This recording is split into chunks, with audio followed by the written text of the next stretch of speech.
السلام علیکم میرے عزیز دوستو، جی ہاں میں آج آنند میں ہوں اور نائی کی دکان جس کو سلون کہتے ہیں اس پر اپنا چہرہ سجانے کے لیے حاضر ہوا ہوں۔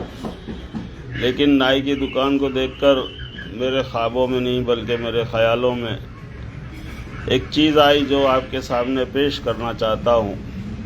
جیسا کہ اس دکان میں اوپر کے حصے میں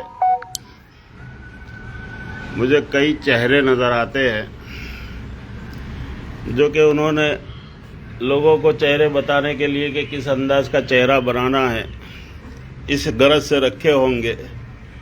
ہماری اسلامی شریعت تو کہتی ہے کہ جس کمرے میں تصویر ہوتی ہے وہاں رحمت کے فرشتے نہیں آتے۔ خیر ان کو کچھ گنجائش مل جائے اجازت کی، لیکن اس کو دیکھ کر میرے ذہن میں جو خیال آیا ہے وہ بتلا دوں کہ جنت میں سب چیز ہوگی، بازار نہیں ہوں گے، دکانیں نہیں ہوں گی، لیکن ایک دکان ہوگی، ایک بازار ہوگا، اور وہ ہوگا چہرے سجانے کا بازار۔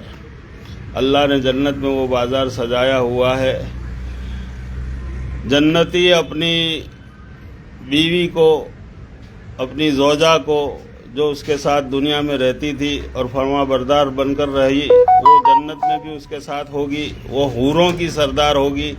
جس طرح ہم مغلوں میں سنتے ہیں کہ مغل بادشاہ باندیاں پالتے تھے اور ساتھ میں ان کی ملکہ ہوتی تھی، ملکہ جس کو اجازت دیتی وہی بادشاہ کے ساتھ ہم بستری کر سکتی تھی۔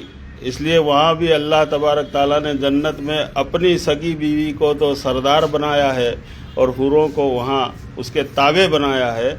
لیکن جب انسان کو خواہش ہوگی کہ مجھے اپنا چہرہ بدلنا ہے، یا اس کی بیوی کہے گی کہ اب یہ چہرہ مجھے موافق نہیں، کوئی دوسری صورت اختیار کرو، تو اس بازار میں جانا ہوگا، زیادہ دور نہیں ہوگا۔ اس کی خواہش کیا ہے جنت میں؟